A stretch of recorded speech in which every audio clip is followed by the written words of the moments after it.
Hello guys, स्वागत है आप सभी का आपका अपने यूट्यूब चैनल एनएसएन क्लासेस पर। तो फ्रेंड्स, आज की इस वीडियो में हम सल्तनत काल में झारखंड पढ़ने वाले हैं। ठीक है, हमने पिछले वीडियो में झारखंड के क्षेत्रीय राजवंश कंप्लीट कर लिया है। ठीक है, तो आज जो स्टार्ट करने वाले हैं वो क्या है, सल्तनत काल में झारखंड। ठीक है, चलिए देखते हैं। देखिए फ्रेंड्स, सल्तनत काल में झारखंड में सबसे पहले हम गुलाम वंश, खिलजी वंश, तुगलक वंश, सैयद वंश और लोदी वंश के बारे में पढ़ेंगे। ठीक है, कि इनके शासनकाल में झारखंड में इनका क्या प्रभाव पड़ा था। ठीक है, या झारखंड में क्या प्रभाव पड़ा जब इनका शासनकाल था। ठीक है, तो देखिए इसको जो है याद करने का एक ट्रिक है मेरे पास। क्या, तो गुल खिले तो सैयद लोदी मिले। ठीक है, गुल खिले तो सैयद लोदी मिले। जैसे गुल से क्या हो जाएगा, गुलाम। खिले से क्या हो जाएगा, खिलजी। तो से तुगलक। सैयद तो दिख ही रहा है, लोदी भी दिख रहा है। ठीक है, ये बहुत ही इजी ट्रिक है। ठीक है, आप चाहें तो आप इसे याद रख सकते हैं कि गुल खिले तो सैयद लोदी मिले। गुलाम वंश, खिलजी वंश, तुगलक वंश, सैयद वंश और लोदी वंश। ठीक है, चलिए देख लेते हैं इनका शासनकाल।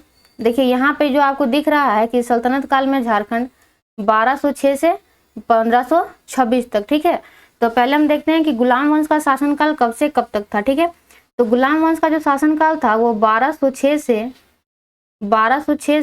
1290 के बीच था। ठीक है, खिलजी वंश का शासनकाल कब से कब तक था, तो 1290 से लेकर 1320। 1290 से लेकर 1320। तुगलक वंश 1320 से लेकर 1414। तुगलक वंश का शासनकाल कब से कब तक था, 1320 से लेकर 14 से 14 तक। ठीक है, सैयद वंश का शासनकाल कब से कब तक था, तो 1414 से लेकर 1451 तक। ठीक है, और लोदी वंश का शासनकाल कब से कब तक था, तो 1451 से लेकर 1526। ठीक है, तो ये जितने भी जो दिल्ली सल्तनत के जो शासक आए वो उनका ये क्या है, तो शासनकाल है। तो सबसे पहले हम क्या पढ़ेंगे, गुलाम वंश के बारे। ठीक है, तो देखिए जैसे यहाँ पे मैंने लिख दिया है गुलाम वंश। ठीक है, इसकी स्थापना कब हुई थी, तो स्थापना हुई थी 1206 में। कब हुई थी स्थापना, 1206 में। किसके द्वारा, तो कुतुबुद्दीन ऐबक के द्वारा। कुतुबुद्दीन ऐबक के द्वारा। ठीक है, कुतुबुद्दीन ऐबक के द्वारा गुलाम वंश की क्या हुई थी, तो स्थापना हुई थी। ठीक है, कुतुबुद्दीन ऐबक का ही सेनापति जो होता है, आपने नाम सुना होगा बख्तियार खिलजी का। सेनापति कौन होता है, बख्तियार खिलजी। ये क्या करता है, तो बिहार का जो दक्षिणी भाग होता है, बिहार के दक्षिणी भाग पे आक्रमण कर देता है, जिसमें आपके कुछ जो विश्वविद्यालय होते हैं, जैसे ओदंतपुरी। ठीक है, विक्रमशिला और नालंदा विश्वविद्यालय को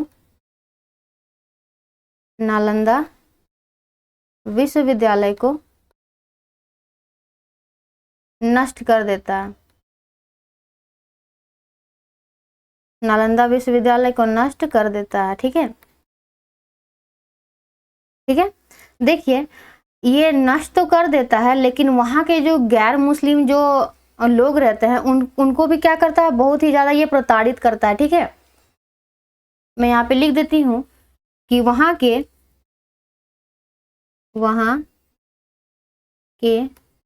एक मिनट, ये बहुत ही ज्यादा पतला लिखा रहा है, मैं चौड़ाई थोड़ा सा बढ़ा लेती हूँ।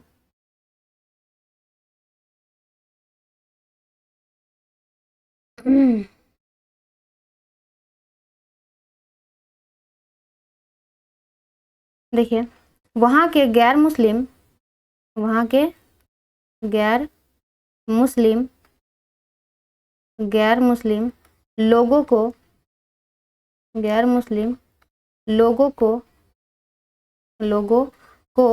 प्रताड़ित भी करता है,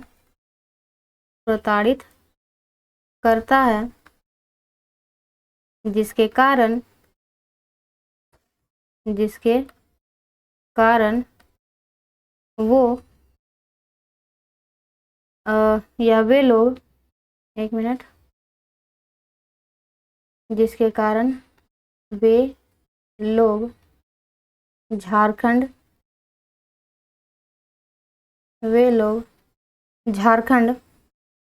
क्षेत्र को छोड़कर, एक मिनट सॉरी, ये तो बिहार में आक्रमण करता है। वे लोग बिहार क्षेत्र को छोड़कर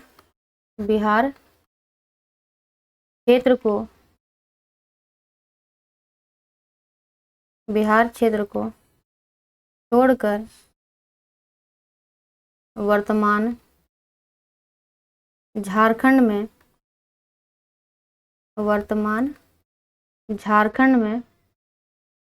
बस जाते हैं, ठीक है। वहाँ के जो गैर मुस्लिम लोगों को क्या करता है, वो बहुत ही ज़्यादा प्रताड़ित करता है। अतः वे लोग क्या करते हैं, बिहार के क्षेत्र को छोड़कर वर्तमान के झारखंड क्षेत्र में बस जाते हैं, ठीक है। देखिए, जब ये आक्रमण करता है यहाँ पर, जब ये आक्रमण करता है तो उसे बंगाल जाने का एक मार्ग का पता चलता है, ठीक है, जो झारखंड के साहेबगंज क्षेत्र से क्या होता था, होकर गुजरता था, ठीक है। देखिए, मैं यहाँ पे लिख देती हूँ कि इन आक्रमणों के दौरान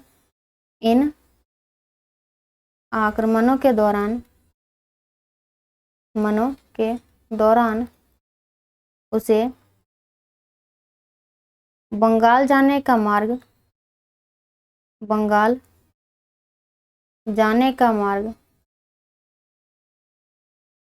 पता चलता है,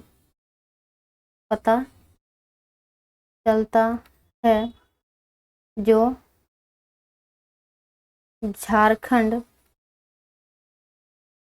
झारखंड क्षेत्र से होकर गुजरता था, ठीक है। तो झारखंड के किस क्षेत्र से होकर गुजरता था, तो साहेबगंज एरिया से, ठीक है, झारखंड के साहेबगंज क्षेत्र से, ठीक है। देखिए, जब इस मार्ग का उसे पता चल जाता है, बंगाल जाने का मार्ग, तो बंगाल का ही एक सेन शासक होता है, जिसका नाम जो होता है वो लक्ष्मण सेन होता है। क्या होता है, लक्ष्मण सेन, ठीक है। और ये लक्ष्मण सेन की जो राजधानी होती है नदिया या तो फिर नादिया होगा, ठीक है, नदिया पर भी क्या कर देता है, तो ये आक्रमण कर देता है। जो लक्ष्मण सेन की क्या हुआ करती थी, तो राजधानी हुआ करती थी, लक्ष्मण सेन की राजधानी हुआ करती थी, ठीक है, नदिया, जिसपे क्या करता है, वो आक्रमण कर देता है, ठीक है।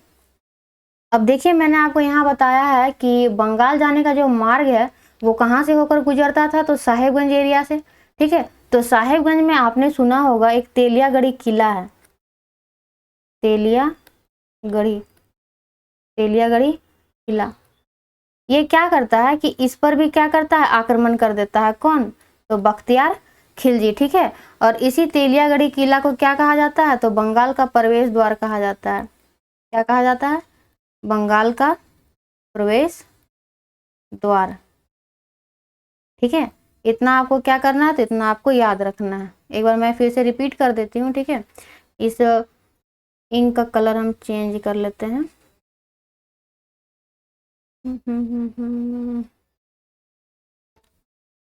देखिए, गुलाम वंश की स्थापना किसने की थी, तो कुतुबुद्दीन ऐबक ने। और उसका जो सेनापति था कौन, तो बख्तियार खिलजी, जिसने क्या किया था, तो बिहार के दक्षिणी भाग में आक्रमण करता है और औदंतपुरी, विक्रमशिला और नालंदा विश्वविद्यालय को क्या करता है, नष्ट कर देता है, ठीक है। और वहाँ के जो गैर मुस्लिम लोग होते हैं उनको भी क्या करता है, प्रताड़ित करता है। और इसी प्रताड़ना की वजह से वे लोग बिहार के क्षेत्र को छोड़कर कहाँ बस जाते हैं, झारखंड में। कहाँ बस जाते हैं, झारखंड में, ठीक है। और इन्हीं आक्रमणों के दौरान उसे बंगाल जाने का मार्ग भी क्या होता है, प्रशस्त होता है, ठीक है। बंगाल जाने का मार्ग का पता चलता है, जो कहाँ से होकर गुजरता था, तो साहेबगंज क्षेत्र से, ठीक है। और जब उसे बंगाल जाने का मार्ग पता चल गया तो वहीं पे जो सेन शासक होते हैं बंगाल के, कौन, तो लक्ष्मण सेन, उसी के जो राजधानी होती है, उसी की राजधानी पे आक्रमण कर देता है, जिसकी राजधानी क्या थी, नदिया। और यही जो साहेबगंज क्षेत्र में एक तेलियागढ़ी जो किला है, जिसे बंगाल का प्रवेश द्वार कहा जाता है, इस पे भी ये क्या करता है, तो आक्रमण कर देता है, कौन, तो बख्तियार खिलजी, ठीक है। चलिए अगला हम देखते हैं, अगला वंश कौन सा है, तो खिलजी वंश है, ठीक है। देखिए खिलजी वंश की जो स्थापना है, एक मिनट, इसका कलर हम थोड़ा चेंज कर लेते हैं, वाइट ही रख लेते हैं, वाइट अच्छा लगता है। देखिए इसकी जो स्थापना है वो कब हुई थी, तो इसकी स्थापना हुई थी 1290 में। कब हुई थी, 1290 में इसकी स्थापना होती है। और संस्थापक कौन होता है, तो जलालुद्दीन खिलजी, जलालुद्दीन फिरोज खिलजी, ठीक है, जलालुद्दीन फिरोज खिलजी, जलालुद्दीन फिरोज खिलजी, ठीक है। देखिए अब ध्यान दीजिए यहाँ पे कि संस्थापक तो जलालुद्दीन फिरोज खिलजी था, इसी का दामाद आता है कौन, अलाउद्दीन खिलजी, अलाउद्दीन खिलजी। आप कह सकते हैं या तो इसका दामाद था या तो फिर भतीजा था, ठीक है। इसी का एक सेनापति होता है कौन, छज्जू मलिक, छज्जू मलिक कौन होता है, तो इसका सेनापति होता है। एक मिनट, सॉरी ये कहाँ कहाँ क्लिक हो जाता है, ठीक है। ये जो होता है इसका कौन होता है, इसका सेनापति होता है, ठीक है, सेनापति, ठीक है। ये क्या करता है ना कि अलाउद्दीन खिलजी जो है इसको आदेश देता है क्या, कि जाके झारखंड क्षेत्र पर क्या करना है, तो आक्रमण करना है। और झारखंड क्षेत्र में भी किस पे, तो नागवंशी शासक पर, ठीक है। देखिए मैं यहाँ पे लिख देती हूँ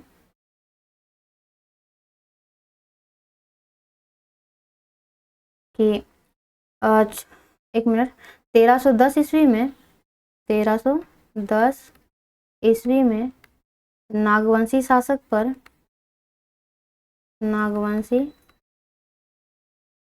शासक या नागवंशी राज्य पर, नागवंशी राज्य पर आक्रमण आक्रमण करने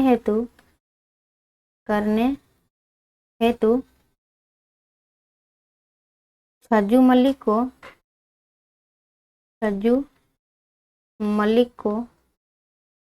भेजा जाता है, छज्जू मलिक को भेजा जाता है, ठीक है। तो छज्जू मलिक को जब भेजा गया नागवंशी राज्य पर आक्रमण करने हेतु, तो वो क्या करता है कि नागवंशी शासकों को कर देने के लिए भी क्या करने लगता है, तो बाध्य करने लगता है, ठीक है। जब वो क्या करता है, कर देने के लिए बाध्य करता है, किसको, नागवंशी शासकों को। तो नागवंशी शासक उस समय कौन हुआ करता था, मैं यहाँ पे लिख देती हूँ कि नागवंशी शासक कौन हुआ करता था, फेनुकर्ण राय, ये नागवंशी शासक हुआ करता था उस समय, ठीक है।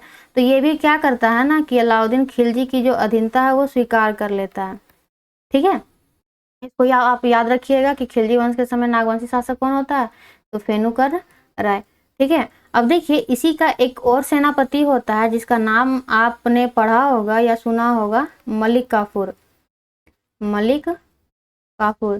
जिसे हजार दिनारी के नाम से भी जाना जाता है, ठीक है।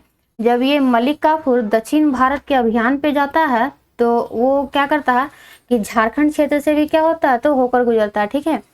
मलिक काफूर जो अलाउद्दीन खिलजी का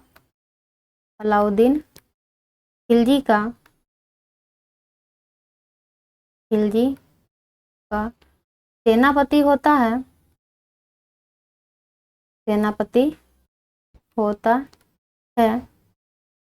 दक्षिण भारत में अभियान के दौरान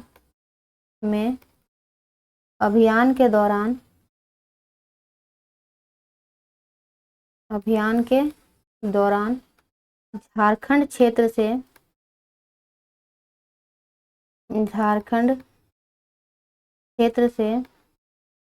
होकर गुजरता है। झारखंड क्षेत्र से होकर गुजरता है।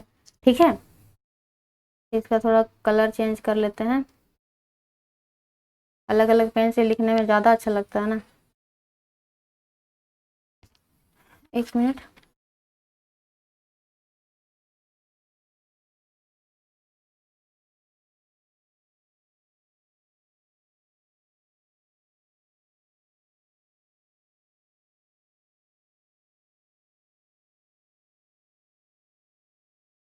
झारखंड क्षेत्र से होकर गुजरता है।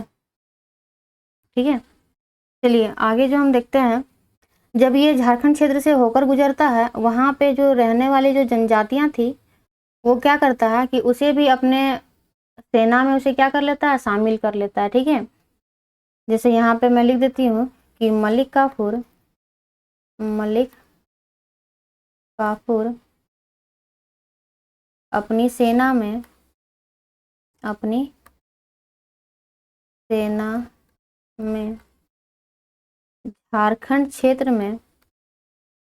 झारखंड क्षेत्र में रह रहे जनजातियों को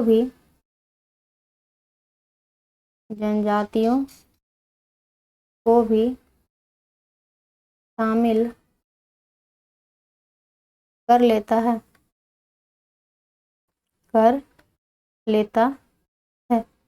ठीक है, देखिए खिलजी वंश की स्थापना किसने की थी? तो जलालुद्दीन फिरोज खिलजी ने। ठीक है, कब की थी? 1290 में। इसी का दामाद कह सकते हैं या भतीजा कह सकते हैं, कौन था? अलाउद्दीन खिलजी, जिसका सेनापति कौन होता है? छज्जू मलिक। ठीक है, उसे क्या किया जाता है? 1310 ईस्वी में नागवंशी राज्य पे आक्रमण करने हेतु भेजा जाता है। और उस समय नागवंशी शासक कौन होता है? तो फेनुकर्ण राय। ठीक है, और उसी को क्या किया जाता है? तो कर देने के लिए बाध्य किया जाता है, जिसकी वजह से फेनुकर्ण राय जो है वो अलाउद्दीन खिलजी की अधीनता क्या करता है? स्वीकार कर लेता है। और उसी का एक सेनापति होता है अलाउद्दीन खिलजी का ही, कौन? तो मलिक काफूर, जो क्या करता है कि दक्षिण भारत पे अभियान के दौरान झारखंड क्षेत्र से होकर गुजरता है। और झारखंड क्षेत्र से होकर गुजरने के दौरान वो क्या करता है, यहाँ में इस क्षेत्र में जो जनजातियां रहती थी उसे अपनी सेना में क्या करता है? वो शामिल कर लेता है। ठीक है, चलिए देखते हैं अगला वंश कौन सा है? तो तुगलक वंश। ठीक है, चलिए देखते हैं तुगलक वंश की स्थापना कब होती है। तो एक मिनट, ये बार बार कलर चेंज करने का जो दिक्कत है ना, वो बहुत ही ज़्यादा होता है। देखिए स्थापना इसकी कब होती है? तो 1320 में। तुगलक वंश की स्थापना कब होती है? 1320 में। इसका संस्थापक कौन होता है? तो गयासुद्दीन तुगलक। कौन होता है? गयासुद्दीन तुगलक। ठीक है, इसी का उत्तराधिकारी कौन होता है? मोहम्मद बिन तुगलक। मोहम्मद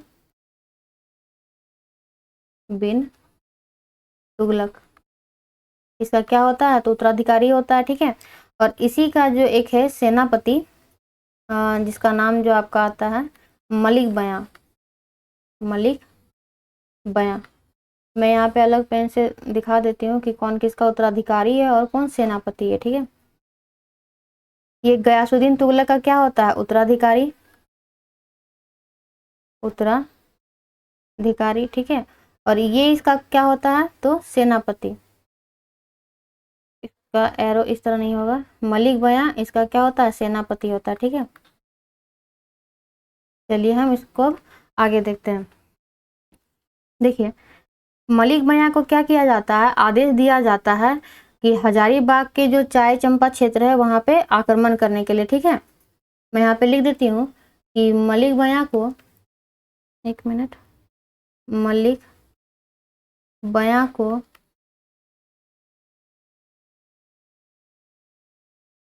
हजारीबाग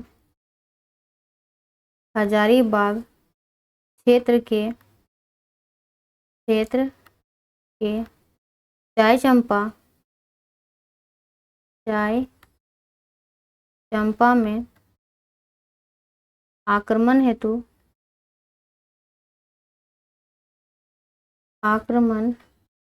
हेतु भेजा गया था। ठीक है, लेकिन कुछ जो संथाली जो सोर्सेस हैं उससे क्या पता चलता है कि इब्राहिम अली के नेतृत्व में, ठीक है, इब्राहिम अली के नेतृत्व में क्या हुआ था कि 1340 में क्या होता है कि यह आक्रमण होता है। ठीक है, देखिए मैं यहाँ पे लिख देती हूँ कि संथाली स्रोतों के अनुसार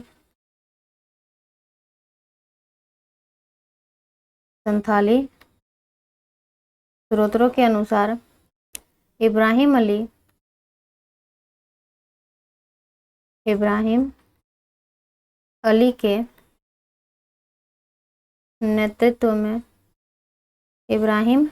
अली के नेतृत्व में 1340 ईस्वी में यह आक्रमण हुआ था।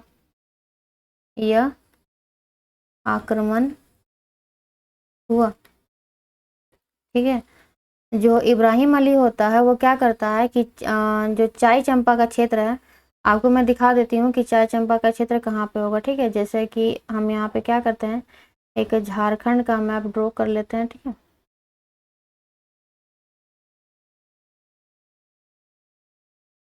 तो छोटा सा जो मैप है हम ड्रॉ कर लेते हैं, लगभग जो है झारखंड हमारा यही जैसा। ठीक है, तो हजारीबाग के एरिया में आपको यहाँ पे जो यहाँ पे चाय चंपा का क्षेत्र मिलेगा। आप चाहें तो आप बुक में से देख सकते हैं। ठीक है, क्योंकि मेरे पास वो इमेज नहीं था जो मैं यहाँ पे लगा पाऊँ। ठीक है, तो मैंने आपको कुछ लगभग वहीं पे बताया है, तो आप अगर बुक में खोजेंगे तो ये आपको मिल जाएगा। ठीक है, देखिए इब्राहिम अली जो होता है वो चाय चंपा क्षेत्र में रह रहे हैं जो संथाल होते हैं, क्या करता है उन पे आक्रमण कर देता है। और उनमें आक्रमण करने के बाद क्या होता है ना कि वो जो संथाली लोग होते हैं वो इस एरिया में, देखिए पहले जो था ना, ये जो एरिया था, ये एरिया पहले नहीं था, इतना जो था आपका ये था नहीं, मतलब पहले झारखंड और बिहार तो पहले मिला हुआ था ना। तो यहाँ जो एरिया है अभी हम लोग क्या कहते हैं उसको, संथाल परगना का, तो यही क्षेत्र में वो आके क्या होते हैं तो बस जाते हैं। यहाँ पे संथाल परगना वाले क्षेत्र में क्या करते हैं, आके बस जाते हैं। ठीक है, मैं यहाँ पे लिख देती हूँ कि इब्राहिम अली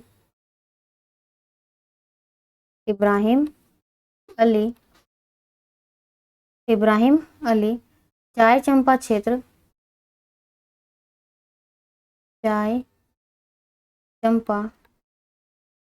में रह रहे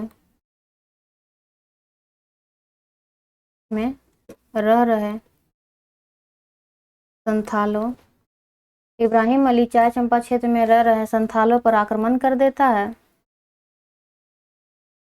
संथालों पर आक्रमण कर देता है, जिसके परिणाम स्वरूप संथाल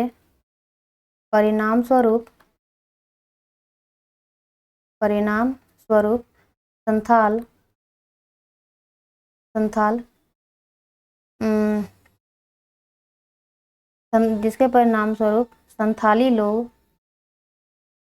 संथाल परगना क्षेत्र पर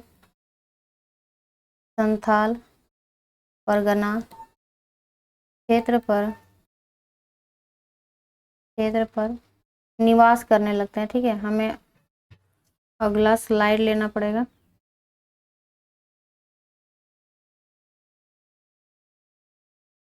चाय चंपा क्षेत्र पर, एक मिनट, मैंने कहाँ तक लिखा था,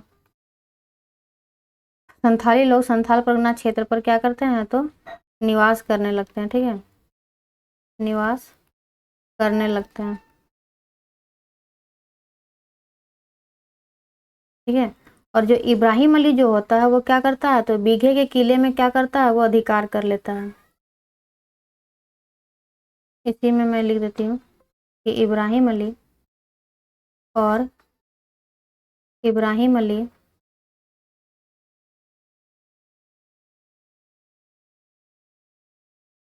बीघे के किले पर, बीघे के किले पर अधिकार अधिकार कर लेता है। ठीक है, बीघे के किले पे क्या करता है, ये अधिकार कर लेता है। देखिए मैंने अभी आपको क्या बताया था कि, एक मिनट, तुगलक वंश में मैंने आपको बताया था कि गयासुद्दीन तुगलक का उत्तराधिकारी कौन होता है, मोहम्मद बिन तुगलक। कौन होता है, मोहम्मद बिन तुगलक। इसके बाद जो अगला जो शासक आता है वो कौन आता है, तो अगला शासक फिरोज शाह तुगलक आता है। ठीक है, मैं यहाँ पे लिख देती हूँ कि अगला शासक कौन आता है, तो फिरोज शाह तुगलक। फिरोज शाह तुगलक। ठीक है, तो फिरोज शाह तुगलक क्या करता है, ये बंगाल के एक शासक होते हैं, कौन, नाम रहता है उनका इलियास शाह करके। ठीक है, शमसुद्दीन इलियास शाह, उन पे क्या करता है, उन पे आक्रमण कर देता है और उनको पराजित कर देता है। ठीक है, देखिए मैं यहाँ पे लिख देती हूँ कि फिरोज शाह तुगलक, फिरोज शाह तुगलक बंगाल के शमसुद्दीन इलियास शाह पर, या शाह को पराजित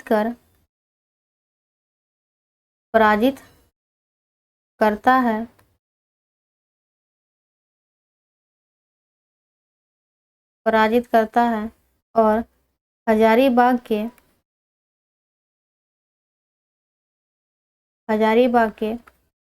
सतगावा क्षेत्र,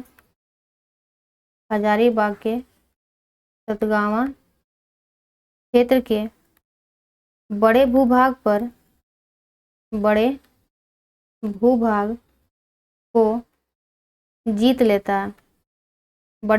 को जीत लेता है, है। और क्या करता है, सतगावा को जीते हुए क्षेत्र की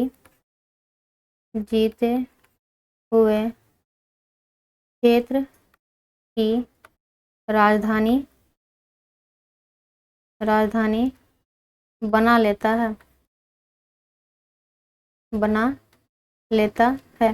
ठीक है, इसी का जो कह सकते हैं कि इसके शासनकाल में जो नागवंशी शासक होते हैं वो कौन होते हैं, नागवंशी शासक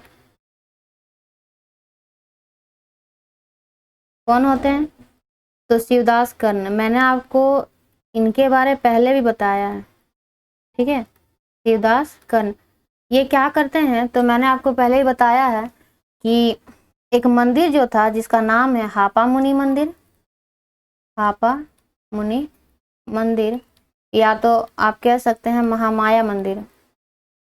एक मिनट, महामाया मंदिर जो कहाँ पे स्थित है, तो हापा मुनि गांव। ठीक है, घाघरा गुमला में।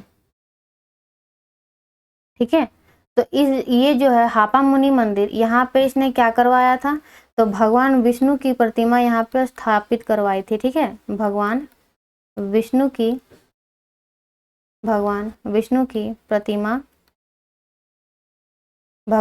की प्रतिमा स्थापित करवाई। ठीक है, ये क्या लिखा जाता है, भगवान विष्णु की प्रतिमा स्थापित करवाई। कब करवाई थी, तो 1401 में। कब करवाई थी, 1401 में। कहीं कहीं आपको मिलेगा लिखा हुआ क्या कि हापा मुनि मंदिर की स्थापना नागवंशी शासक शिवदास कर्ण ने करवाई थी, लेकिन ऐसा नहीं है। ठीक है, उन्होंने क्या करवाया था, तो भगवान विष्णु की प्रतिमा स्थापित करवाई थी। कौन से मंदिर में, तो हापा मुनि मंदिर में, जो कहाँ स्थित है, तो हापा मुनि गांव घाघरा गुमला में। ठीक है, चलिए देखते हैं अगला वंश कौन सा है। अगला जो वंश है वो है हमारा कौन सा, सैयद वंश। तो फ्रेंड्स जैसे कि हम बात करते हैं कि अलग अलग जो शासकों का प्रभाव है वो झारखंड क्षेत्र में किस प्रकार पड़ा, लेकिन जो सैयद वंश का जो प्रभाव है ना वो झारखंड में ना की बराबर पड़ा, ठीक है।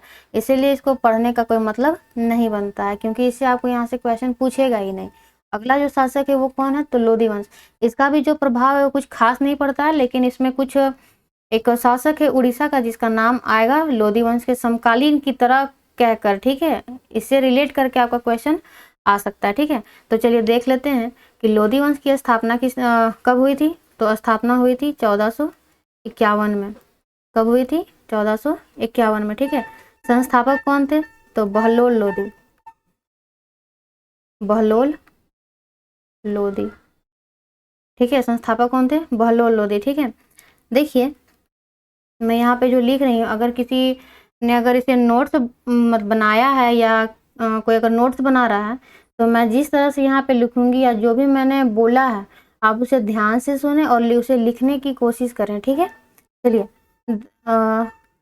लोधी वंश, लोधी वंश के, लोधी वंश के शासकों का भी, शासकों का भी झारखंड क्षेत्र पर, झारखंड क्षेत्र पर, क्षेत्र पर कोई विशेष प्रभाव, कोई विशेष प्रभाव नहीं पड़ता है, विशेष प्रभाव नहीं पड़ता है, ठीक है। लेकिन लोधी वंश का लोधी वंश के समय आप नागवंशी शासक देख सकते हैं, ठीक है। लोधी वंश के, लोधी वंश के समय, लोधी वंश के समय महत्वपूर्ण, महत्वपूर्ण नागवंशी, महत्वपूर्ण नागवंशी शासक,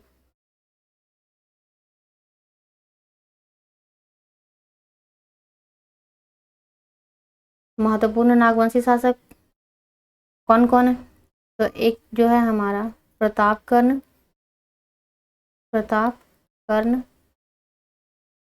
छत्र कर्ण और एक विराट कर्ण, विराट कर्ण, ठीक है। प्रताप कर्ण, छत्र कर्ण और विराट कर्ण, ठीक है। देखिए इसी लोधी वंश का एक समकालीन शासक होता है जो कि उड़ीसा का होता है, उड़ीसा का ही एक शासक होता है जो गजपति वंश का होता है, ठीक है।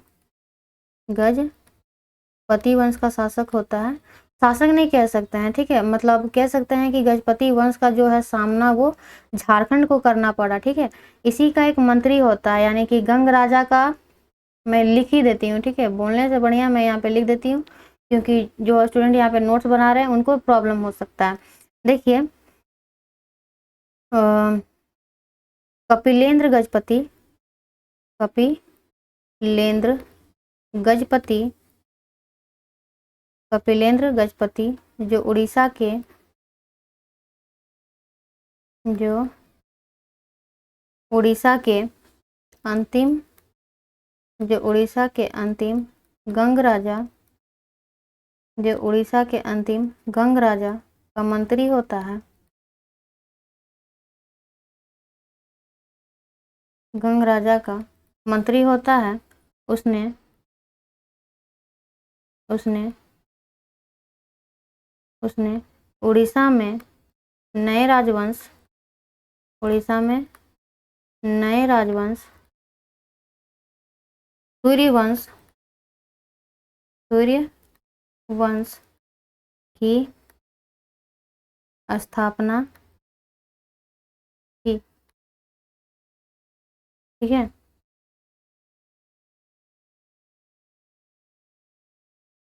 देखिए जो कपिलेंद्र गजपति होता है, ठीक है, जो उड़ीसा का क्या होता है, अंतिम गंग राजा का मंत्री होता है, शासक नहीं, उसका मंत्री होता है। तो उसने क्या किया था कि एक नए राजवंश सूर्यवंश की क्या करता है, वो स्थापना करता है, ठीक है। चलिए देखते हैं आगे। देखिए ये जो कपिलेंद्र जो गजपति होता है वो दक्षिण पूर्वी भारत का सबसे शक्तिशाली शासक होता है। ठीक है, ये बार बार जो कलर चेंज करने का जो ऑप्शन आता है ना, ये बहुत ही ज़्यादा प्रॉब्लम करता है। अब इसका कलर चेंज हो सकता है। देखिए कपिलेंद्र गजपति, कपिलेंद्र गजपति, लेंद्र गजपति जो दक्षिण भारत का, दक्षिण पूर्वी भारत, दक्षिण पूर्वी भारत का शक्तिशाली शासक होता है, शक्तिशाली शासक होता है। उसने या इन्होंने संथाल परगना, संथाल परगना तथा हजारीबाग, संथाल परगना तथा हजारीबाग क्षेत्र को, हजारीबाग क्षेत्र को छोड़कर, हजारीबाग क्षेत्र को छोड़कर नागवंशी,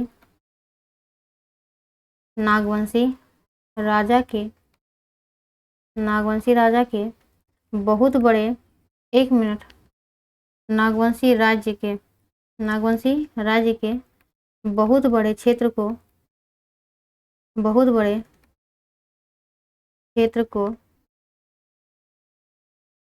या बहुत बड़े क्षेत्र पर अधिकार कर, बहुत बड़े क्षेत्र पर अधिकार कर, अधिकार कर स्वयं को वहाँ का राजा घोषित कर देता है, स्वयं को वहाँ का राजा घोषित, राजा घोषित कर देता है। ठीक है, ये जो कपिलेंद्र गजपति जो होता है वो दक्षिण पूर्वी भारत का क्या होता है, शक्तिशाली शासक होता है।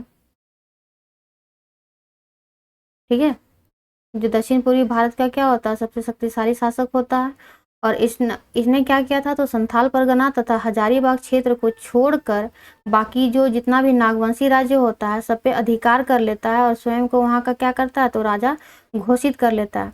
ठीक है, इसी में आप एक नोट बना के लिख लीजिए, आपने नाम सुना होगा आदिल शाह द्वितीय, आदिल शाह द्वितीय या फिर आदिल खान द्वितीय, आदिल खान द्वितीय।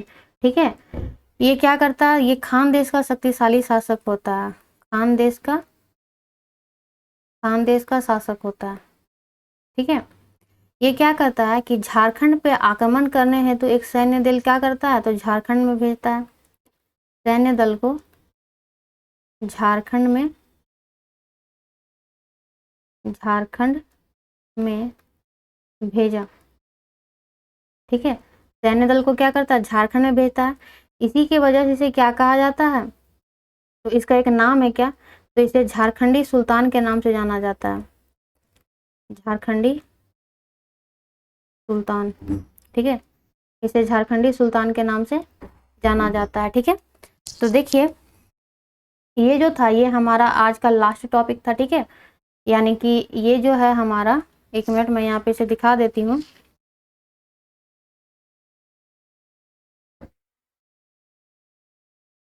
ये जो सल्तनत काल में जो झारखंड है, कहाँ चला गया, सल्तनत काल में जो झारखंड है वो हमारा पूरा कंप्लीट हो चुका है। ठीक है, अब हम जो अगला जो टॉपिक पढ़ेंगे वो क्या पढ़ेंगे, तो मुगल काल में झारखंड। ठीक है, और उसके बाद हम पढ़ेंगे क्या, तो झारखंड में अंग्रेजों का प्रवेश किस प्रकार हुआ। ठीक है, चलिए देखिए ये सारा जो है आपको PDF के तौर पे हमारे टेलीग्राम चैनल पे मिलेगा। ठीक है, चलिए मिलते हैं अब नेक्स्ट वीडियो में, तब तक के लिए बाय बाय, टेक केयर।